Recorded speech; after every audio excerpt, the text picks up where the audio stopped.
Assalamualaikum warahmatullahi wabarakatuh.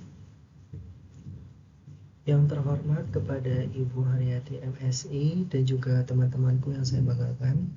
Perkenalkan, saya dari kelompok 1, nama saya Muhammad Aidil Atfali, dan nanti akan ada partner saya yang akan menjelaskan juga.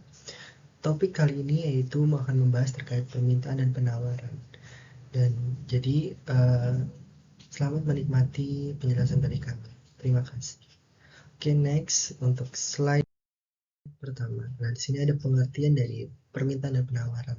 Nah, permintaan tersendiri memiliki definisi yaitu sejumlah barang atau jasa yang diinginkan oleh konsumen dan mampu dibeli pada saat harga dan waktu tertentu sesuai dengan penghasilannya. Nah, contohnya apa? Contohnya yaitu seseorang ingin membeli cabai di pasar.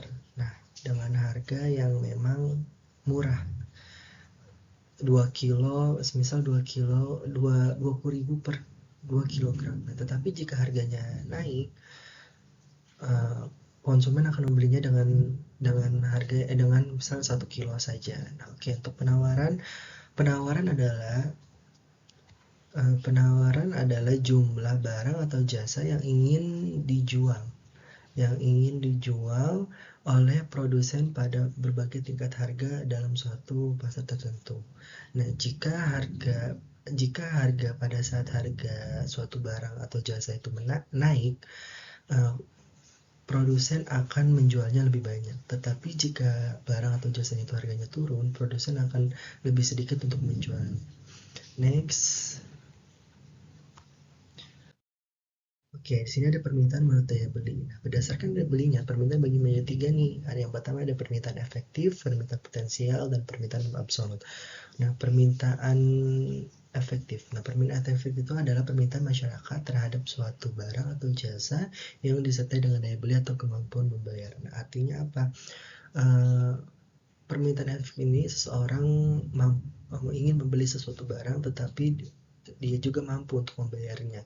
Jadi sudah ada si persiapannya gitu loh. Misalnya kayak kita membeli barang, kayak contohnya misal membeli kulkas. Nah, itu kemampuan untuk membelinya itu sudah ada. Nah, untuk kedua yaitu ada permintaan potensial. Nah, permintaan potensial di mana permintaan masyarakat terhadap suatu barang dan jasa yang sebenarnya memiliki kemampuan untuk membeli, tetapi belum menggunakan pembelian barang atau jasa tersebut. Nah, jadi si konsumen ini atau orang tersebut ini sudah memiliki uang untuk membeli sesuatu barang atau jasa, namun orang tersebut masih belum ingin membelinya. Jadi belum sempat untuk membelinya seperti itu. Nah, yang ketiga yaitu ada permintaan absolut. Nah, permintaan absolut sendiri memiliki definisi yaitu permintaan konsumen terhadap suatu barang atau jasa yang tidak sertai dengan daya belinya. Nah, ini contohnya seperti saya sendiri misalnya. Saya sendiri itu saya ingin membeli sepatu baru untuk kuliah. Nah, tetapi niat saya untuk beli sepatu kuliah itu terhalang dengan uang saya yang belum cukup. Jadi saya ingin membeli sesuatu barang, ingin beli sepatu, tetapi uang saya belum cukup. Nah, jadi saya harus, jadi saya mengurungkan niat saya untuk membeli sepatu tersebut. Oke, itu dia dari tiga permintaan menjadi tiga macam. Nah, ini tiga permintaan menurut daya beli. Oke, next. Oke, permintaan jumlah subjek pendukungnya. Nah, berdasarkan subjek pendukung yang permintaan terdiri atas permintaan individu dan permintaan kolektif nih. Jadi ada dua, yaitu sesuai dengan subjek pendukungnya. Yang pertama ada individu dan juga permintaan kolektif. Nah, permintaan individu sendiri adalah permintaan di mana yang dilakukan oleh seseorang untuk memenuhi kebutuhan hidupnya. Nah, hidupnya. Nah, jadi individu berarti sendiri. Nah, kita misal contoh, si A ingin membeli pulpen untuk belajar dengan harga 5.000. Nah, itu untuk memenuhi kebutuhan hidupnya, atau si B ingin membeli makanan untuk makan siangnya hari ini. Nah, seperti itu. Nah, sedangkan dengan permintaan kolektif yaitu permintaan permintaan pasar kumpulan dari permintaan perorangan atau individu atau permintaan keseluruhan para konsumen di pasar. Jadi kayak seperti gabungan, tetapi membeli suatu barang yang sama dengan harga yang sama juga. Misal contoh, si A membeli pulpen satu dengan harga 2.000, si B membeli pulpen dengan satu pulpen dengan harga 2.000, si C membeli pulpen dengan harga sekian. Nah, itu digabungkan menjadi keseluruhan para konsumen di pasar seperti itu. Oke, lanjut next. Di sini ada hukum permintaan dan penawaran. Hukum permintaan dan penawaran itu jika harga naik maka permintaan barang jasa itu turun. Nah, turun guys, turun. Sebaliknya jika harga rendah maka permintaan barang akan naik. Nah, jadi pada saat harga barang naik maka permintaan pun akan turun. Nah, sebaliknya jika harga barang tersebut turun, permintaan barang atau jasa pun akan naik. Nah, hukum permintaan barang. Nah, untuk contohnya sudah saya sebutkan pas di awal. Dan untuk hukum penawarannya itu ada hukum penawaran itu bila harga suatu barang meningkat maka produsen akan berusaha meningkatkan jumlah barang yang dijualnya. Sebaliknya jika produsen cenderung mengurangi jumlah barang maka produsen akan menguranginya. Jadi kalau misalnya barang tersebut sedang meningkat, produsen akan lebih banyak memberi pemasukan untuk dijual. Tetapi jika harganya murah, produsen cenderung akan mengurangi jumlah barang atau jasanya. Seperti itu. Nah, itu untuk hukum dari penawaran dan juga permintaan. Oke. Next. Faktor-faktor yang mempengaruhi permintaan harga itu ada 7 ya teman-teman. Harga barang, jasa itu sendiri. 2, harga barang atau jasa lain yang pengaruh kuat dengan barang atau jasa. Ketiga, motif distribusi pendapatan masyarakat. Keempat, cita rasa masyarakat. 5, jumlah penduduk, pendapatan rata-rata masyarakat, dan pendapatan rumah tangga. Terakhir itu prediksi mengenai keadaan di masa yang akan datang. Dan saya akan memberikan contoh dari beberapa faktor saja, yaitu ada di sini yang faktor yang memang sudah sering terjadi di kehidupan sehari-hari ya, yaitu cita rasa masyarakat. Cita rasa masyarakat tuh masyarakat menyukai sesuatu hal barang walaupun harganya mahal, tetapi mereka tetap membelinya. Kayak makan makanan yang sedang tren, sedang makan makanan yang populer, makan makanan yang sedang booming di kalangan masyarakat sekarang gitu. Masyarakat misal contoh makanan tersebut makanan kayak boba, minuman boba yang sedang booming walaupun harganya mahal, tetapi masyarakat mampu untuk membelinya karena kan sedang populer. Nah, yaitu jumlah penduduk. Nah, ada jumlah penduduk. Nah, di mana makin banyaknya jumlah penduduk maka makin permintaan pun akan bertambah. Permintaan rumah, permintaan bahan pokok untuk sehari-hari, kendaraan transportasi dan lain sebagainya. Nah, tetapi jika jumlah penduduknya itu tidak banyak maka permintaan pun akan turun dan terlalu banyak. Seperti itu. Oke, untuk itu yang selanjutnya itu ada prediksi mengenai keadaan masa yang akan datang. Nah, apa sih artinya prediksi mengenai keadaan di masa yang akan datang? Jadi, masyarakat itu sudah menyiapkan sesuatu hal untuk di masa yang akan datang. Misal kita ambil contoh yaitu pada saat Idul Fitri. Nah, pastikan barang-barang masakan kayak daging, ayam, sayuran dan sebagainya itu kan akan mahal pada saat itu.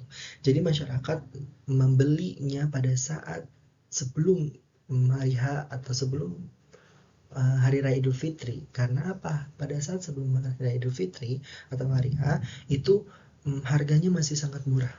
Harganya pasti sangat murah dan tidak terlalu mahal pada saat nanti gitu kan.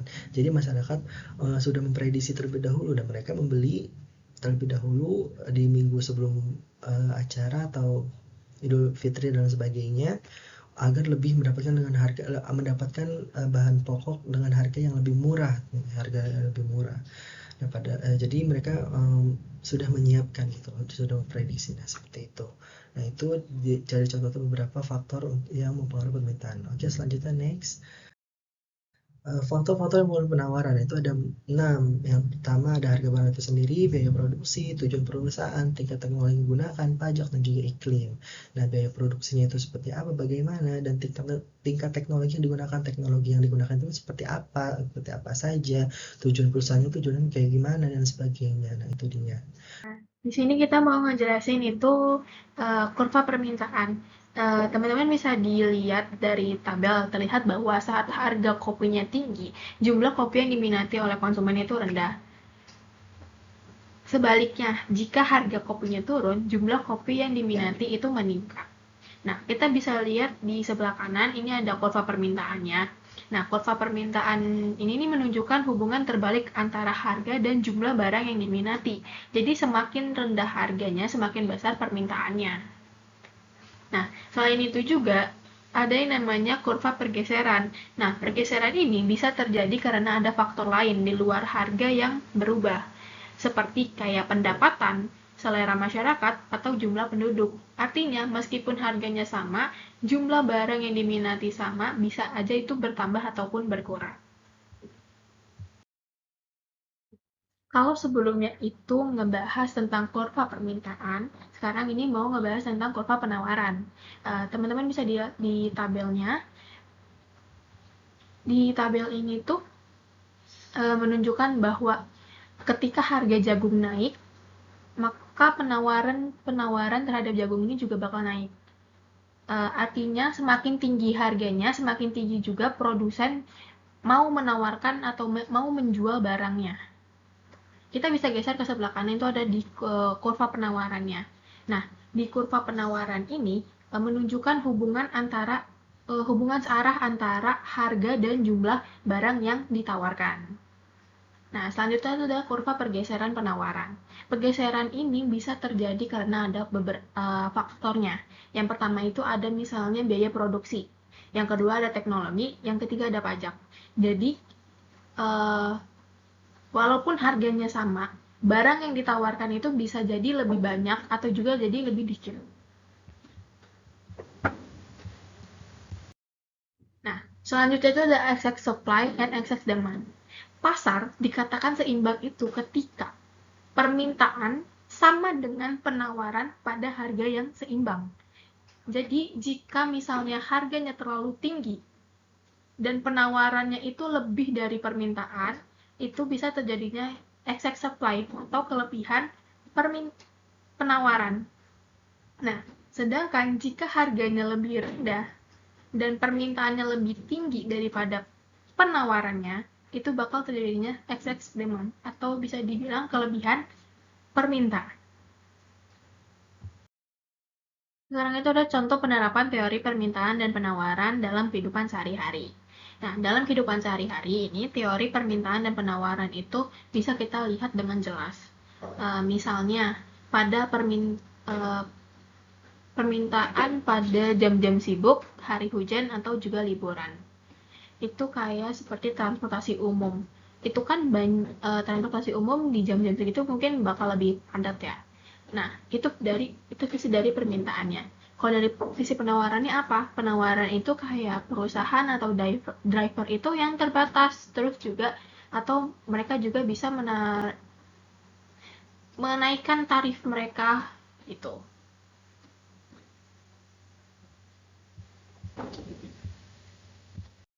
Selanjutnya itu ada studi kasus. Di sini kita ngambil studi kasus dari industri keranjang bambu di Kelurahan Jatiutomo, Binjai. Nah, usaha ini menjadi unggulan karena bambunya itu kuat, murah, dan juga ramah lingkungan. Permintaan terutamanya itu dipengaruhi oleh harga, sedangkan penawarannya itu dipengaruhi oleh biaya produksi dan juga keuntungan.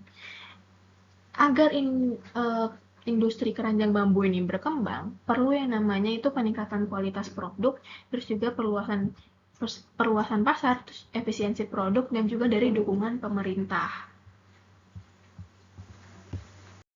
Selanjutnya ini ada analisis kasus dengan permintaan.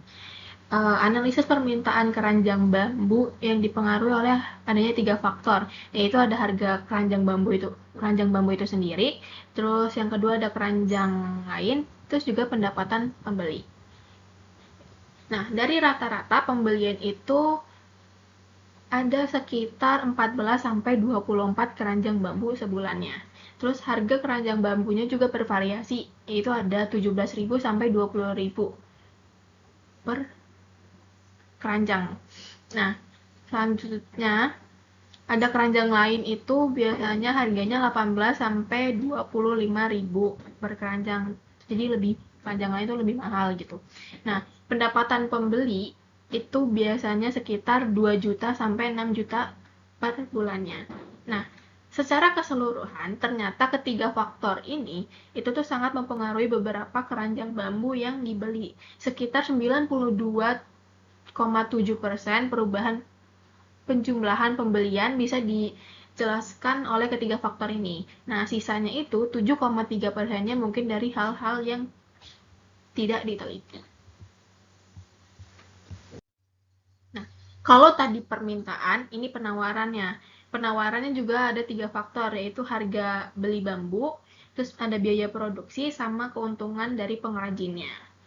Nah, pengrajin itu paling sedikit menjual 130 keranjang sebulan atau paling banyak itu 300 sampai 390 atau bisa dibilang rata-ratanya itu 234 sampai 350 keranjang sebulannya. Nah, harga beli bambunya itu rata-rata 7.000 per batangnya. Biaya produksinya itu rata-rata 3,2 juta. Nah, keuntungan pengrajin itu sekitar 2,4 sampai 3,7 sebulannya. Ketiga faktor ini itu sangat mempengaruhi beberapa banyak keranjang bambu yang ditawarkan, sekitar 96,3% perubahan jumlah penawaran bisa dijelaskan oleh ketiga faktor ini. Nah, ini udah di penghujung yaitu kesimpulan. Permintaan dan penawaran itu saling berkaitan dalam menentukan keseimbangan pasar, di mana permintaan dipengaruhi oleh daya beli, pendapatan, dan juga selera konsumen, sedangkan penawaran itu dipengaruhi oleh harga, biaya produksi, dan juga teknologi. Karena ini udah di penghujung, kurang lebihnya mohon maaf. Wassalamualaikum warahmatullahi wabarakatuh.